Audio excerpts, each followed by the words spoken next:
నమస్తే, welcome to S8 news. ముందుగా headlines.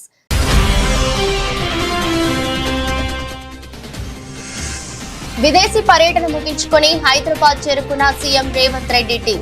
Shamshabad వద్ద ఘన స్వాగతం పలికిన పార్టీ నాయకులు, కార్యకర్తలు.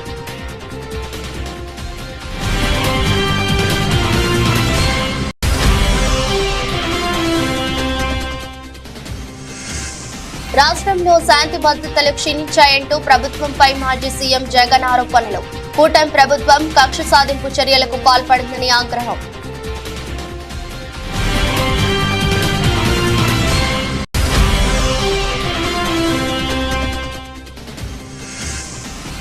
ఢిల్లీ ముఖ్యమంత్రి కేజ్రీవాల్ కు చుక్కెదురు.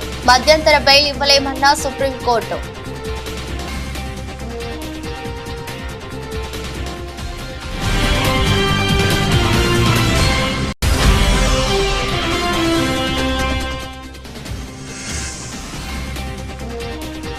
నేడు రాష్ట్ర వ్యాప్తంగా ఓపీ సేవలు బంద్. నిరసనకు దిగిన జూనియర్ డాక్టర్లు.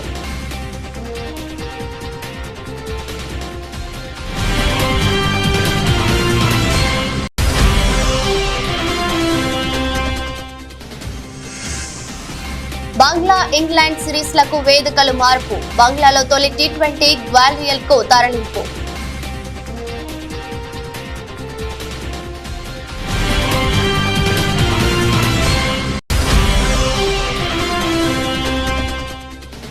కొనుగోళ్లకు దూరంగా 79,000 దిగువకు సెన్సెక్స్. ఒక్కరోజే 693 పాయింట్లు పతనం. 208 పాయింట్లు దిగజారిన నిఫ్టీ.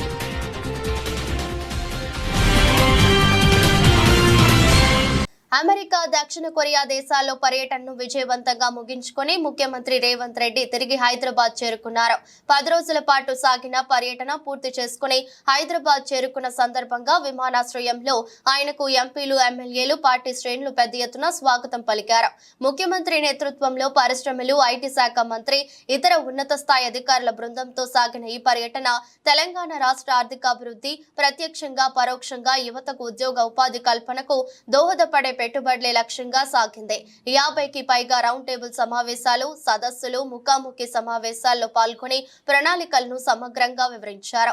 పెట్టుబడులకు తెలంగాణలో ఉన్న సానుకూలతలను వివరించారు. తెలంగాణ భవిష్యత్ను తీర్చిదిద్దే ప్రణాళికలను సోదాహరణంగా సదస్సులో వివరించారు. ప్రతిష్టాత్మకంగా చేపట్టిన Musi river front development project Hyderabad నగరాన్ని ప్రపంచంలో అగ్రస్థానంలో నలపాలని లక్ష్యాలను తెలిపారు. మా పర్యటన ఫ్లాప్ అయిందో సక్సెస్ అయిందో ప్రజలకు తెలుసుని మంత్రి శ్రీధర్ బాబు అన్నారు. తెలంగాణలో పెట్టుబడులు పెట్టేందుకు అనేక కంపెనీలు ఆసక్తి చూపెట్టాయన్నారు. ఒక్క నిమిషం కూడా వేస్ట్ చేయకుండా ప్రతి నిమిషాన్ని తెలంగాణ అభివృద్ధి కోసం వినియోగించామని మంత్రి చెప్పుకొచ్చారు. అగ్రిమెంట్ వారు చేసుకుంటే వారు అప్పుడు పెట్టాలి కదా, వారు ఒక్కసారి ఫోటో దిగిపోగానే అగ్రిమెంట్ అవుతుందా? ఒక్కసారి అగ్రిమెంట్ చేసుకున్న వాళ్ళు ఇంకోసారి అగ్రిమెంట్ చేసుకుంటారు ఎవరన్నా? సరే మేమంటే చేసుకుంటాం అనుకో, పరిశ్రమలకు సంబంధించి మరొకసారి అగ్రిమెంట్ చేసుకుంటారా? ఆ రోజు వారి పరిచయం అయినంత మాత్రాన ఆ రోజు వారికి నమ్మకం లేకుండానేమో ఈ రోజు మేము పరిచయం అయి మా ఆర్థిక విధానాలు ఈ విధంగా ఉంటాయి, మా రాష్ట్రానికి సంబంధించిన విధి విధానాలు ఈ విధంగా ఉంటాయని నమ్మకం ఇస్తే వారు ఎంఓయూలు కానీ అగ్రిమెంట్లు చేసుకోవడం జరుగుతుంది. ఇది పరిశ్రమలకు సంబంధించి విధి విధానాలు ఈ విధంగా ఉంటాయి. ఈరోజు ఎందుకు అప్పుడే ఇంకా 7 నెలలు కాకముందే అప్పుడే ఇంకా రాబోయే కాలంలో ఇంక ఈ విధంగా ఎన్నో చూస్తే ఇంకెంత భయపడటమో ఆందోళన చెందడం జరుగుతుందో కనబడతాం. మూసీ సుందరీకరణ ఎంతవరకు సక్సెస్ అయ్యింది? మూసీ సుందరీకరణకు సంబంధించి ఈరోజు ప్రపంచ బ్యాంక్ ప్రతినిధులతో, వారి అధ్యక్షులతో కూడా మాట్లాడి ఈరోజు ఈ నగరానికి సంబంధించిన మూసీ నది నల్గొండ జిల్లా వరకు కూడా ఆ ప్రాంత రైతులకు కానీ ఇక్కడున్న నీటి వనరులను పెంచడానికి కానీ ఉపయోగపడే కార్యక్రమం జరుగుతుంది. ఇది కూడా ఒక ఆర్థిక ఇంజన్ గా మనం రాబోయే కాలంలో ఈ సిటీలో దాదాపు 65 కిలోమీటర్లు పూర్తి స్థాయిలో ప్రవహించే ఈ నదికి సంబంధించి రీజనరేట్ చేయాలనే ఒక ఆలోచన వారి ముందర పెట్టడం జరిగింది. వారు కూడా వరల్డ్ బ్యాంక్ సంబంధించిన ప్రతినిధులు కూడా ఒక మంచి ఆలోచన చేస్తా ఉన్నారు. దీనికి సంబంధించి కూడా మేము మా వంతు సహకారం అందించే ప్రయత్నంలో ముందుంటామని కూడా వారు చెప్పడం జరిగింది. మరి మేము మా రిపోర్ట్స్ తయారు చేయడం కానీ ఈరోజు వరల్డ్ బ్యాంకు సంబంధించి కానీ ఇతర ప్రతినిధులతో మూసీ నదిని ఏ విధంగా రీజనరేట్ చేయబోతా ఉన్నామో చెప్పి వారి సహకారం కూడా తప్పకుండా తీసుకోవడం జరుగుతుంది. Okay sir. తాను అధికారంలోకి ఉంటే పథకాలన్నీ ప్రజలకు అందేవని మాజీ ముఖ్యమంత్రి వైఎస్ జగన్ అన్నారు. రైతులు సంతోషంగా ఉండేవారని, విద్యా దీవెన, వసతి దీవెన అంది పిల్లల తల్లుల్లో ఆనందం వెళ్లి విరిసేదని పేర్కొన్నారు. విశాఖ స్థానిక సంస్థల ఎమ్మెల్సీ ఎన్నికల సందర్భంగా అనకాపల్లి, చోడవరం, మాడుగుల నియోజకవర్గాలకు చెందిన ఎంపీటీసీలు, జడ్పీటీసీలతో తాడేపల్లిలోని క్యాంపు కార్యాలయంలో సమావేశమయ్యారు. ఈ సందర్భంగా మాట్లాడుతూ జగన్ అధికారంలో ఉంటే సకాలంలో షెడ్యూల్ ప్రకారం అన్ని వర్గాలకు పథకాలు అందేవని గుర్తు చేశారు. ప్రతి ఇంటికి మంచి చేశామని, చేసిన మంచి ఎక్కడికి పోదని, వచ్చే ఎన్నికలు మనకు శ్రీరామరక్ష అని పేర్కొన్నారు. వైసీపీ అధికారంలో లేకపోవడంతో ప్రభుత్వ పథకాలు పేదలకు అందడం లేదని ఆరోపించారు. రాష్ట్రంలో శాంతి భద్రతలు క్షీణించాయని, రెడ్ బుక్ పాలన నడుస్తోందని, కూటమి ప్రభుత్వం కక్ష సాధింపు చర్యలకు పాల్పడిందని ఆగ్రహం వ్యక్తం చేశారు. ఎవరికైనా ఏ పార్టీకైనా కష్టాలు ఎల్లకాలం ఉండవు, చీకటి తరువాత వెలుగు ఉంటుందని వెల్లడించారు. చంద్రబాబు ప్రజలకు ఆశ చూపి గెలిచారని, అధికారంలోకి వచ్చిన తర్వాత బాబు నైజం బయటపడిందని ఎద్దేవా చేశారు.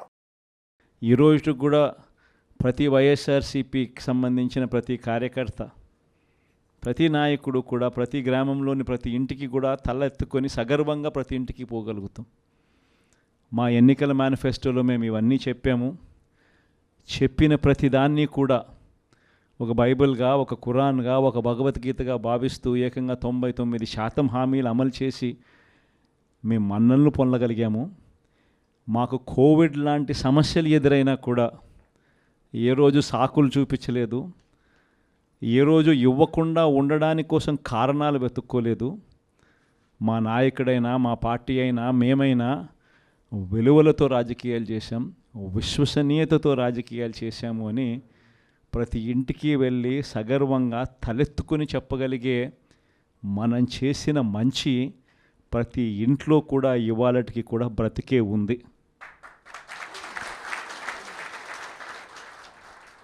ఈ మంచి ఎక్కడికి పోలేదు. కానీ వాళ్ళు చేసిన మోసం, ప్రతి ఇంటికి వెళ్ళి ఓట్లు అడిగేటప్పుడు అక్కడ చిన్నపిల్లలు కనపడితే నీకు 15,000, నీకు 15,000, నీకు 15,000, నీకు 15,000, సంతోషమా? ఇవన్నీ మన కళ్ళ ముందన్నీ చూసినాం. అంటే ఇటువంటి ప్రలోభాలకు ప్రజలు కూడా ఏమో జగన్ చేసినాడు కదా, జగన్ బాగానే చూసుకున్నాడు మమ్మల్ని అందరినీ, జగన్ పలావ్ పెట్టాడు, చంద్రబాబు నాయుడు బిర్యానీ పెడతానంటున్నాడు, జగన్ కదా చంద్రబాబు నాయుడు వయసులో పెద్దోడు కదా, మరి జగన్ పలావ్ పెట్టినాడు అని అంటే చంద్రబాబు బిర్యానీ పెడతాడేమో అని ప్రజలందరూ కూడా కాస్త కూస్తో మోసపోయి చంద్రబాబు నాయుడు వైపున చెయ్యిపోయింది. కేవలం 2.5 నెలల్లోనే ఒక ప్రభుత్వం మీద ఇంత వ్యతిరేకత రాగలుగుతుందా అన్న ప్రశ్నకు ఏదైనా ఎగ్జాంపుల్ ఏదైనా ఉంటుంది అని అంటే అది చంద్రబాబు నాయుడు గారి ప్రభుత్వమే అని చెప్పి కూడా చెప్పచ్చు. ప్రధానమంత్రి నరేంద్ర మోదీ పిలుపు మేరకు ఏక్ పెడ్ మాకే నామ్ కార్యక్రమంలో భాగంగా మొక్కలు నాటిన మల్కాజ్గిరి పార్లమెంట్ సభ్యులు ఈటెల రాజేందర్ కుటుంబాన్ని పోషించడంలో, మంచి చెడు చూడడంలో తల్లి పాత్ర ఎంత గొప్పదో, మానవాళిని కాపాడే వృక్షాల పాత్ర కూడా అంత గొప్పదని వ్యాఖ్యానించారు. ప్రపంచం ఎంత అభివృద్ధి చెందినప్పటికీ అన్ని దేశాలు ఆందోళన చెందుతున్న అంశం గ్లోబల్ వార్మింగ్. ప్రకృతి విధ్వంసం అయిపోతుంది, ఎకలాజికల్ బ్యాలెన్స్ తప్పిపోతుంది, మనిషి మనుగడే ప్రశ్నార్థకంగా మారింది. 50 డిగ్రీలకు ఎండ తీవ్రత పెరిగిపోతుంది.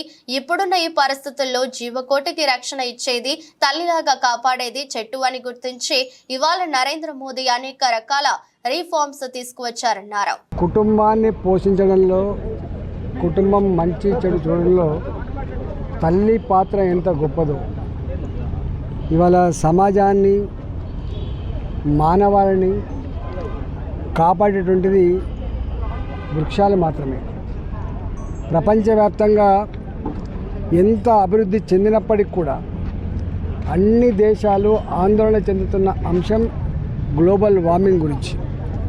ప్రకృతి విధ్వంసం అయిపోతుంది, ఎకలాజికల్ బ్యాలెన్స్ తప్పిపోతూ ఉంది, మనిషి మనడే ప్రశ్నార్థకంగా మారింది. 40 డిగ్రీలున్న ఎండ 48 డిగ్రీలకు 50 డిగ్రీలకు పెరిగిపోతూ ఉంది.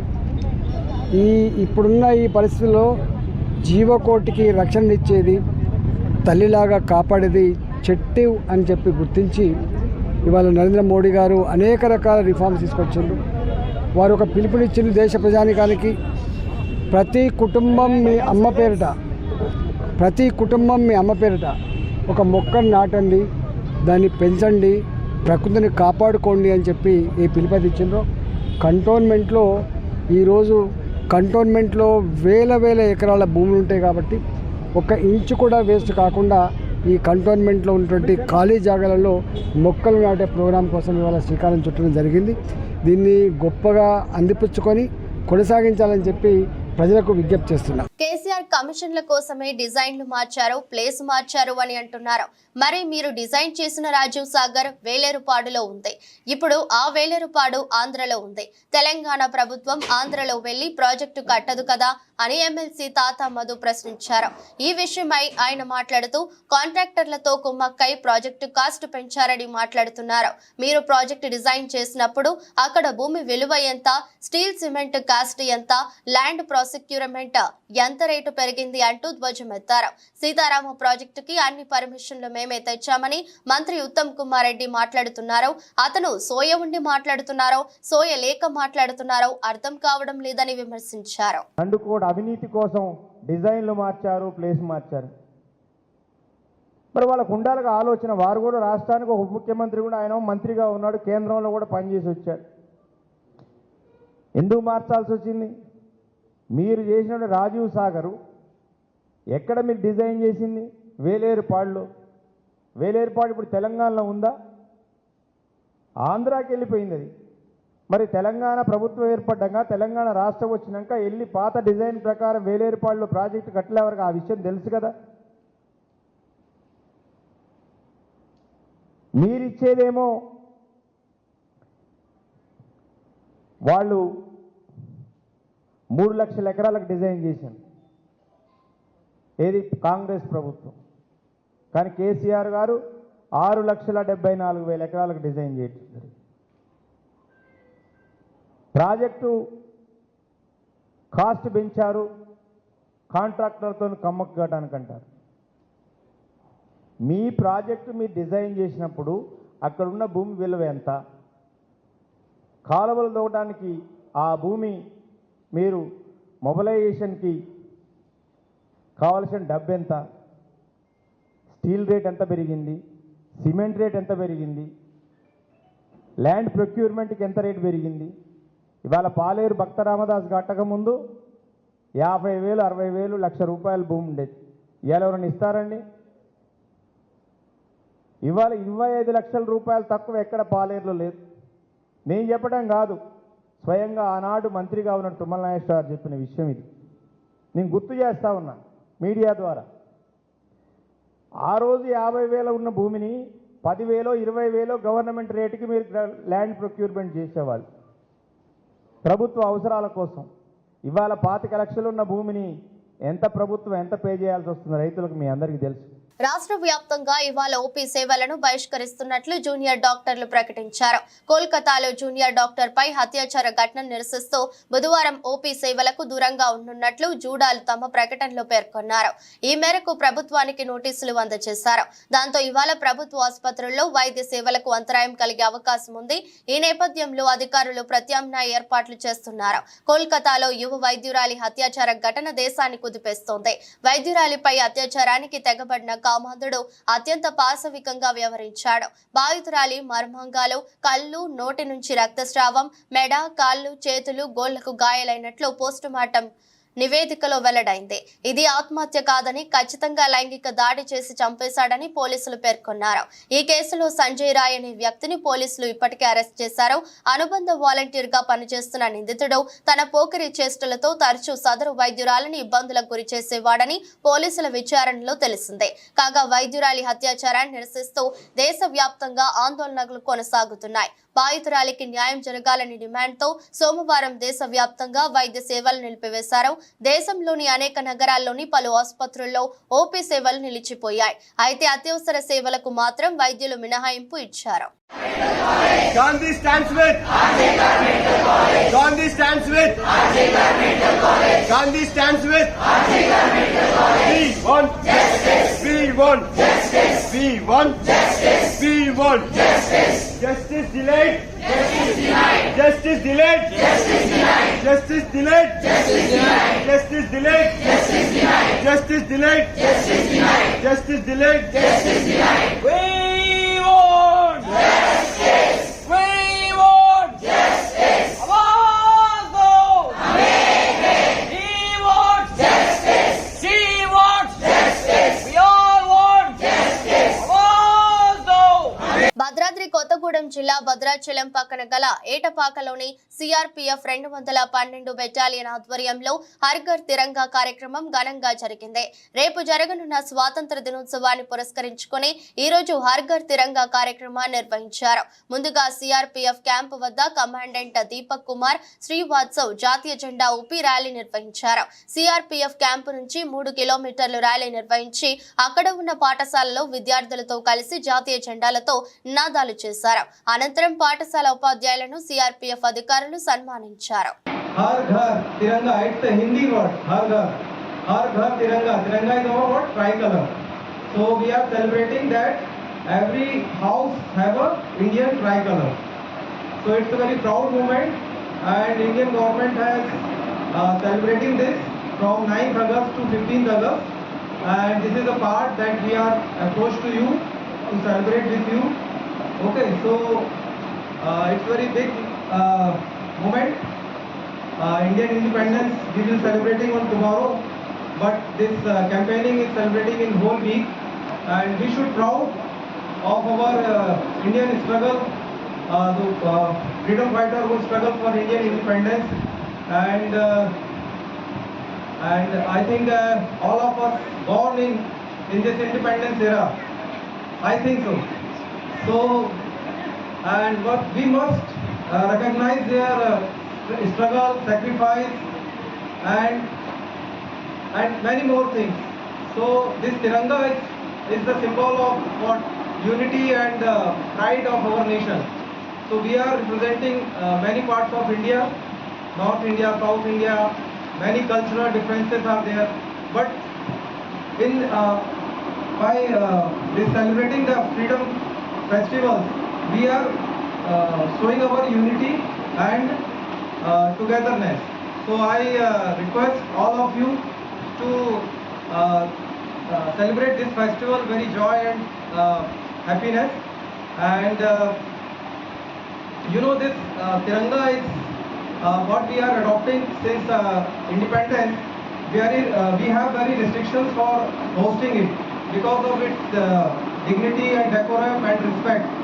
But after fighting some court judgment, or we received the court judgment, we have now every Indian citizen can host their Indian flag in their house. So it's a very big and proud moment, and we should appreciate it, and we should respect it, and it generates a deep sense of patriotism among ourselves. Ambapuram AgriGold వ్యవహారంలో ACB అధికారులు మాజీ మంత్రి జోగి రమేష్ తనయుడు జోగి రాజీవ్ ను arrest చేసిన సంగతి తెలిసిందే. ఈ కేసుకు సంబంధించి ఏసీబీ అదనపు ఎస్పీ సౌమ్యలత మీడియా సమావేశం నిర్వహించారు. ఈ సందర్భంగా మాట్లాడుతూ అగ్రిగోల్డ్ భూముల వ్యవహారంలో జోగి రమేష్ పాత్ర ఉన్నట్లు నిర్ధారణ అయితే ఆయనపైన కేసు నమోదు చేస్తామని స్పష్టం చేశారు. అగ్రిగోల్డ్ భూముల వ్యవహారంలో అవకతవకలు జరిగాయని తెలిపారు. ఈ కేసులో జోగి రాజీవ్ ను సర్వేయర్ రమేష్ ను అరెస్టు చేశామని చెప్పారు. అగ్రిగోల్డ్ భూముల సర్వే నెంబరును మార్చారని, పీసీ యాక్ట్ కింద కేసులు నమోదు చేశామని వెల్లడించారు. అంటే ఎంఆర్ఓ గారికి వాళ్ళు ఇందులో ఏంటి జరిగింది, అసలు సర్వే ఎలా రెక్టిఫికేషన్ జరిగింది అని వాళ్ళు అడిగారు. దాని మీద ఎంఆర్ఓ గారు ఒక రిపోర్ట్ ఇచ్చారు. ఆ రిపోర్ట్ ని మాకు ఇందులో ఎంఆర్ఓ గారు ఇచ్చిన రిపోర్ట్ లో వీళ్ళందరూ ఇన్వాల్వ్మెంట్ ఉంది, వీళ్ళందరూ పబ్లిక్ సర్వెంట్స్ కాబట్టి ఏసీబీ డీల్ చేసి ఎంక్వైరీ చేసి డీల్ చేస్తే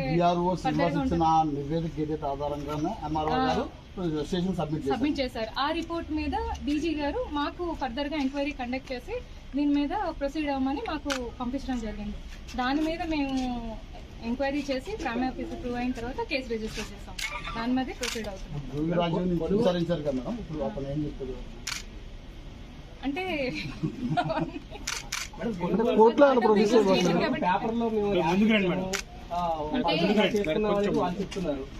అంటే ఒకటి కొనుగోలు చేసుకున్నప్పుడు మేము యాడ్ ఇచ్చామంటే ఇప్పుడు మేము 88 కొనుగోలు చేసుకున్నాము. 87 రెక్టిఫికేషన్. యాక్చువల్గా 87 అనేది అన్డివైడెడ్ అంటే అన్షెడ్యూల్డ్ ప్రాపర్టీ, అంటే దాన్ని ఎలాంటి సబ్ డివిజన్లు జరగలేదు.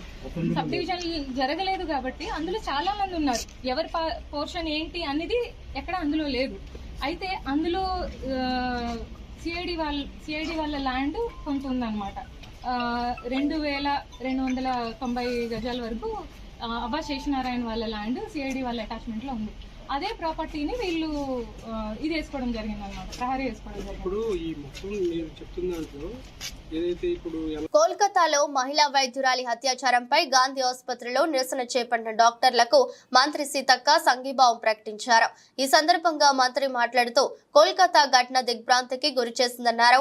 మహిళలపై అఘాయిత్యాలు నిలువరించాలని, మహిళా దేవతతో సమానం, ఇప్పుడిప్పుడే మహిళలు బయటకి వస్తున్నారు. ఇలాంటి ఘటనలు మహిళలను మధ్య యుగాలకు తీసుకువెళ్తుందన్నారు. వైద్యులకు అండగా తాము నిలబడతామని, తరగతి గదుల నుంచి మహిళలను గౌరవించాలని నేర్పిస్తామని తెలిపారు. తప్పు చేసిన వారు ఎవరైనా ఉపేక్షించకూడదు. మహిళా రక్షణ ప్రతి ఒక్కరి బాధ్యత.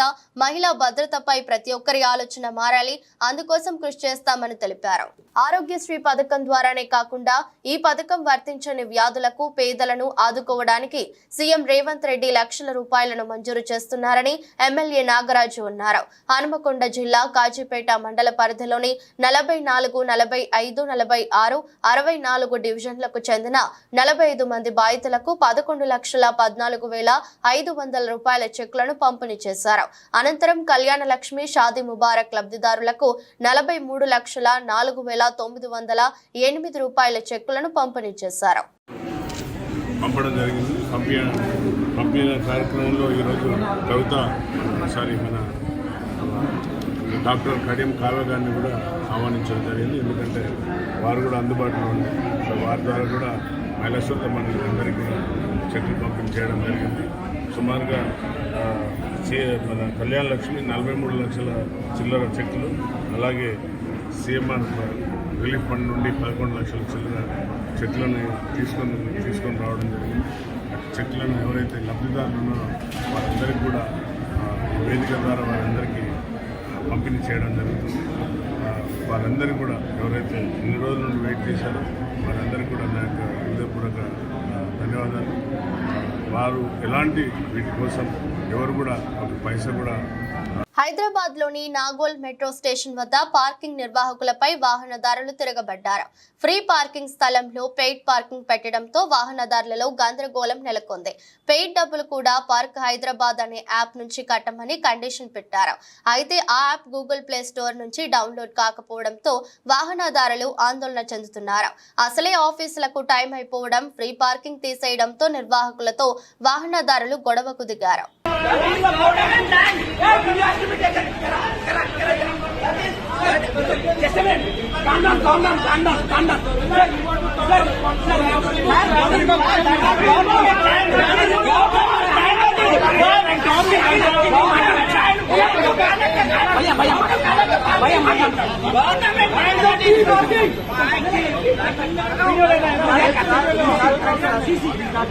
See, all of a sudden these things are happening.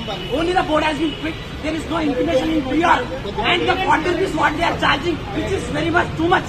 And the people who are traveling from such a long distance, they are not even getting the seat. To be frank, I will wait, every day I will wait 20 minutes. It is not only my problem, everyone. All the entrance should be active. We are the people who are paying the tax. There are big people who are not paying the tax. There is lots of black money there. Proportion tax is happening. And even to the slab rates, we are paying the tax. ఒకటి అడుగుతా, ఈ నుంచి last తెచ్చుకోనికి 1 hour journey, ఆ నుంచి ర్యాపిడో పెట్టుకుని పోతే 1.5 hour పోతుంది. మాకు ట్రావెలింగ్ కి 3 అవర్స్ పోతుంది. 9 అవర్స్ ఆఫ్ డ్యూటీ అంటే మళ్ళీ మళ్ళీ ఎక్స్ట్రా 1 అవర్ మళ్ళీ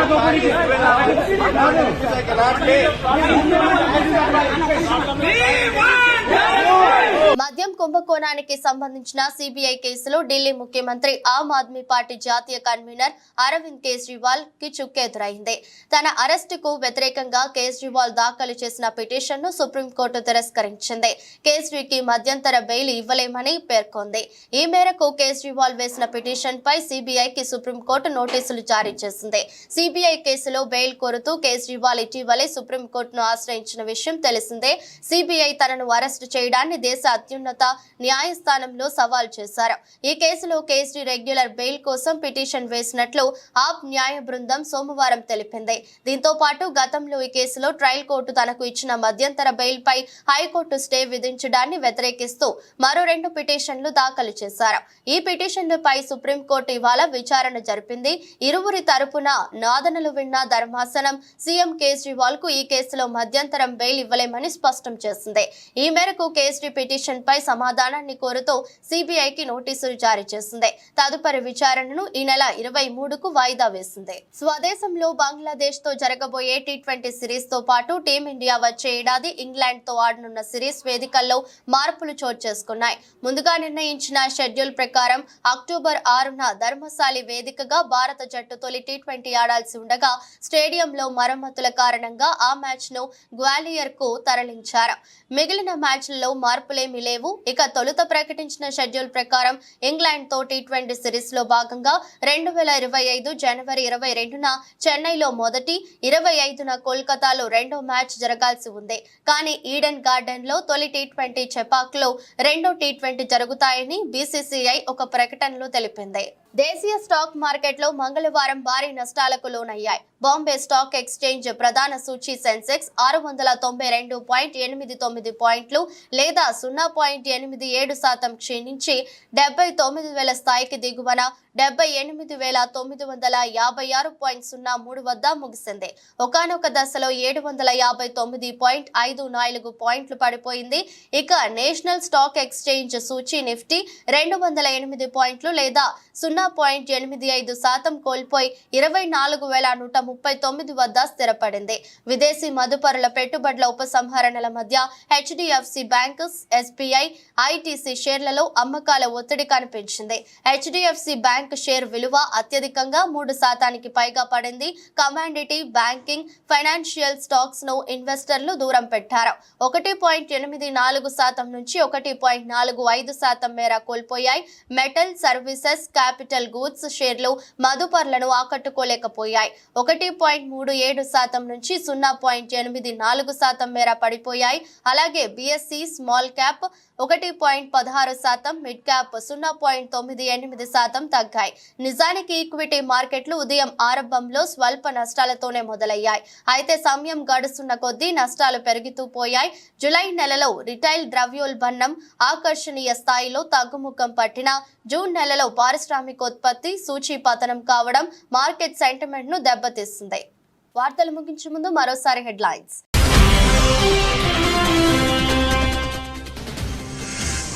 విదేశీ పర్యటన ముగించుకొని హైదరాబాద్ చేరుకున్న సీఎం రేవంత్ రెడ్డి టీం.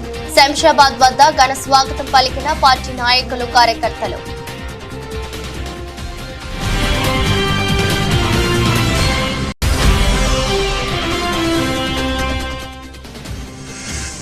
రాష్ట్రంలో శాంతి భద్రతలు క్షీణించాయంటూ ప్రభుత్వంపై మాజీ సీఎం జగన్ ఆరోపణలు. కూటమి ప్రభుత్వం కక్ష సాధింపు చర్యలకు పాల్పడిందని ఆగ్రహం.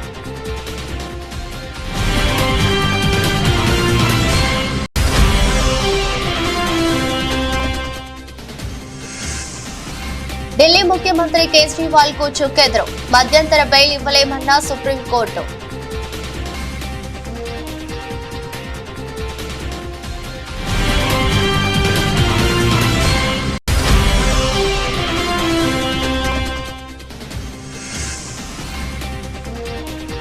నేడు రాష్ట్ర వ్యాప్తంగా ఓపీ సేవలు బంద్. నిరసనకు దిగిన జూనియర్ డాక్టర్లు.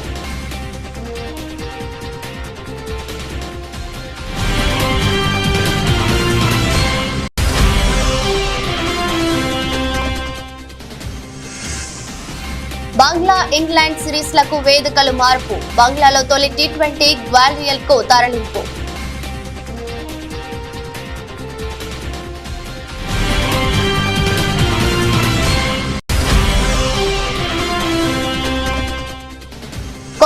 వందలకు దూరంగా 79,000 దిగువకు సెన్సెక్స్. ఒక్కరోజే 693 పాయింట్లు పతనం, 208 పాయింట్లు దిగజారిన నిఫ్టీ.